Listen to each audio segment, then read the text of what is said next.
नमस्कार दोस्तों, मैं शाहिद अहमद। आप देख रहे हैं देश का तेजी से बढ़ता हुआ एटीपी न्यूज़ चैनल। आज हम आए हैं सैदनगरी नगर पंचायत।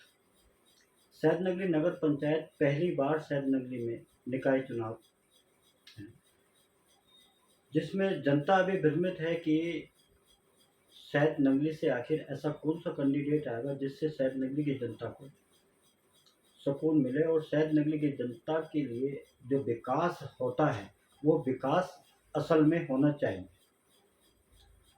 क्योंकि आज तक सैदनगरी में जितने भी बार प्रधान रहे, सैदनगरी की जनता विकास के लिए तरसी है और अभी तक सैदनगरी के अंदर कुछ ऐसा नहीं हो पाया जिससे कि सैदनगरी की जनता को आसानी हो सके। क्योंकि बहुत सारी समस्याएं सैदनगरी के अंदर हैं, लेकिन उन समस्याओं का कोई निपटारा आज तक नहीं हुआ। तो आज हम आए हैं पंचू भाई के पास और इनसे जानना चाहते हैं हम कि सैदनगरी के अंदर जो, क्योंकि पिछड़े वर्ग से जो सीट है यहाँ पे, लेकिन यहाँ के कुछ बीजेपी के एक जो नेता हैं वो जो पिछड़ा वर्ग है उसको आगे लाने के लिए कोशिश में लगे हुए। तो हम पंचू भाई से जानकारी लेते हैं और पंचू भाई से जानना चाहते हैं कि क्योंकि ये भी बीजेपी में हैं और बीजेपी में रह भी चुके हैं और आज भी एक्टिव मेंबर हैं ये बीजेपी में और व्यापार मंडल के अध्यक्ष। तो आज हम पंचू भाई से जानना चाहते हैं कि ये पिछड़ा वर्ग या सामान्य के लिए क्या कहना चाहते हैं। हाँ, तो आपका नाम? मेरा नाम पंचू अग्रवाल है। नमस्कार सभी को। तो आप हमारे दर्शकों को बताइए कि आप क्या, जो ये चुनावी प्रक्रिया चल रही है, जो टिकट का मामला है, इसमें आप क्या कहना चाहते हैं? देखिए, चुनाव की जो चीज़ है शाहिद भाई, पहली बार चूंकि नगर पंचायत बनी, 4 ग्राम पंचायतों का अस्तित्व समाप्त करके एक नगर पंचायत का निर्माण करा गया, इस उम्मीद में कि यहाँ पे कुछ विकास होगा, चीजें नई नई निकल करके आएंगी और हम भी शहर की मुख्य धारा में अपने आप को शामिल कर लेंगे।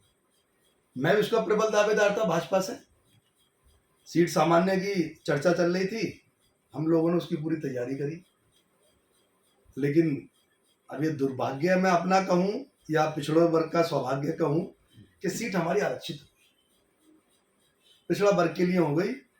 तो उसमें पिछड़े वर्ग के यहाँ पे सैनी समाज सबसे ज्यादा है, भाजपा को जो वोट करता है। कितना वोट होगा सैनी समाज? वो लगभग 2000 वोट है। 2000 वोट। वो सबसे ज्यादा वोट भाजपा का जो कोर वोटर है, सैनी समाज हो गया, प्रजापत समाज हो गया, कश्यप समाज हो गया, खड़गवंशी समाज हो गया, पाल हो गए, श्रीमाली हो गए, मतलब ये भाजपा का कोर वोट है और ये सभी पिछड़ों में आते हैं। लेकिन स्थानीय भाजपा के नेता ने प्रपंच रच के उस सीट को पहले तो सामान्य से और कराया पिछड़े, फिर पिछड़े से कराया महिला पिछड़े। हमें भी एक आशा जगी कि चलो अच्छी बात है, कोई बात नहीं, हम चुनाव नहीं लड़ रहे, तो पिछड़ों को आगे लाने का काम जो सरकार कर रही है, जिसके लिए आयोग का गठन भी हुआ। आयोग के गठन में जब उसके सदस्य लोग आए थे, उनसे हमने मुलाकात भी करी कलेक्ट्रेट में। हमने वहां पक्ष रखा, हमने ये कहा सामान्य हो, लेकिन नहीं हो पाई। अब मजे की बात जो इसमें है वो ये है कि कुछ जो भाजपा के चंद प्रपंच करके नेता बैकडोर से इन पिछड़ों का हक मारना चाहते हैं। जो भाजपा के कई यहाँ पे ऐसे जुझारू कर्मठ नेता थे हैं जो भाजपा से टिकट मांग रहे थे और वो प्रबल दावेदार थे। मतलब आप ये कहना चाहते हैं जो पिछड़े वर्ग के दावेदार थे टिकट के, उनको हटा के स्वयं प्रकट हो गए, खुद आना चाहते, स्वयं प्रकट हो गए। जो मुझ पर रिपोर्ट है कि नाम ही नहीं गया किसी और का, केवल उन्हीं का नाम गया है।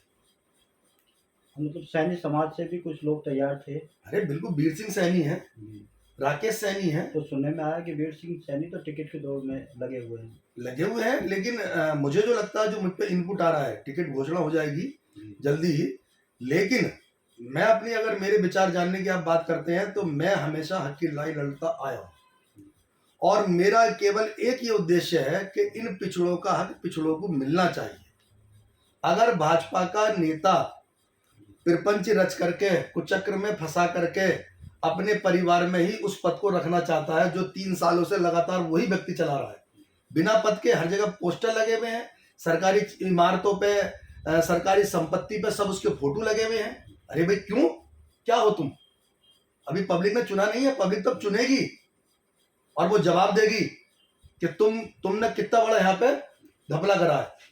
उन बातों को लेकर के मैं, अगर भाजपा शीर्ष नेतृत्व पिछड़ों की बात को समझता है, पिछड़ों को टिकट देता है, तो मैं निश्चित रूप से भाजपा के प्रत्याशी को चुनाव लड़ाऊंगा। लेकिन अगर उन सैनी समाज, प्रजापति, पाल, कश्यप, खड़गवंशी, श्रीमाली किसी को भी दे दो, लेकिन ये नहीं है कि एक ही परिवार का पहले सामान्य में भी वही लड़ेगा, बीसी में भी वही लड़ेगा, एससी में भी वही लड़ेगा, जब कोई चेयरमैन नहीं है तब वो बनेगा।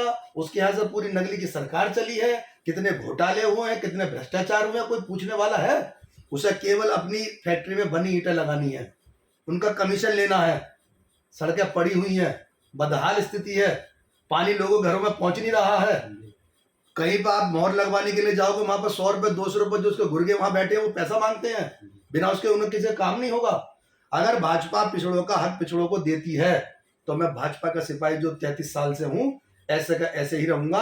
और यदि भाजपा ने पिछड़ों के साथ खिलवाड़ करा तो उनकी लड़ाई लड़ते हुए मैं पिछड़ा समाज से प्रत्याशी खड़ा करूंगा, उसका समर्थन करूंगा और पूरे दमखम के साथ जिता करके ला करके यहाँ पे पिछड़ों का हक दिलाऊंगा। यहाँ की सैद नगली नगर पंचायत में प्रथम बार जो बैठेगा वो पिछड़ा बैठेगा, अगला कोई नहीं बैठेगा, क्योंकि हम पिछड़ों की बात करती है पार्टी हमारी, समाजवादी में है, कोई अगला नहीं आ रहा, कोई सामान्य से नहीं आ रहा। ये बीजेपी में एक नारा है सबका साथ सबका विकास, लेकिन यहाँ तो ये चीजें सारी खत्म हो जाती है ना कि सबका साथ सबका विकास कहाँ है।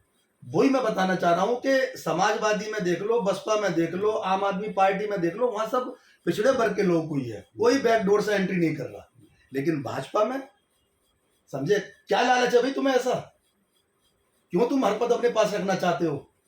कभी तुम मुख्यमंत्री के ओएसडी बनते हो, कभी जिले के पदाधिकारी बनते हो, सैद नगली नगर पंचायत के नगर स्वच्छता प्रेरक बनते हो, सैद नगली की कमान तुम चलाते हो। आज जब पिछड़ों का नंबर अगड़ों में तुम लड़ोगे, पिछड़ों का नंबर आया तो भी तुम लड़ोगे?